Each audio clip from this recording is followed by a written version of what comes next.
Faith takes time. When God gave Joseph a dream, he was a teenager.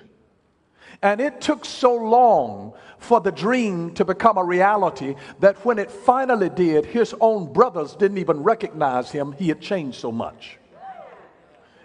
That much time. It was probably 12, 15 years before it came about, because faith takes time. Faith takes time. Isn't it amazing that God sent the prophet Samuel, who in 40 years of prophetic ministry never missed a prophetic call? Every time he spoke, it was right on the money. For 40 years, he never missed it. And this man took a horn of oil and said, the next man upon whom this oil runs is going to be the next king of Israel. And he anointed David at a time when David was a teenager and Saul was the king, and he anointed him that day. Can you imagine that when God begins to speak to you prophetically that this is going to happen and that's going to happen, and you start crying and you start shaking, and then next week you're in discouragement because you feel like God has failed you and the word didn't come to pass. It was 15 years later, after the oil ran down on David, after David got the prophecy, it was 15 years from the time of the anointing to the time of the appointing. 15 years, and during that time, 21 attempts were made on his life, and it looked like what God had called him into doing was going to fail. Has God ever called you on a job, and then it made it look like the organization was about to shut down and lay you off? Has God ever brought you into a way and then you were introduced to trouble that God never showed you was going to happen?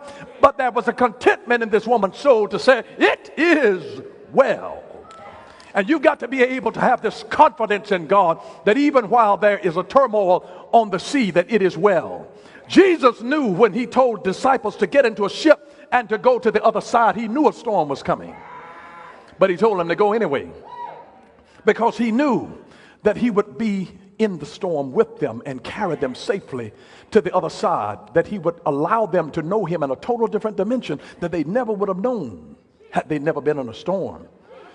Every storm is a school. It has something to teach you. And never stop learning, because life never stops teaching. And you ought to be thankful to be able to learn even when pain is your teacher. And so sometimes God will send uncomfortable situations into your life to be able to teach you something, but it brings you to a place that draws you closer to him.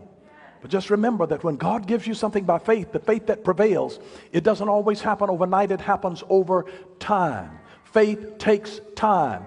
Faith takes time. When he spoke to Abraham, he's the father of faith. It took him 25 years to get the manifestation. 25 years. And you've been waiting for how long?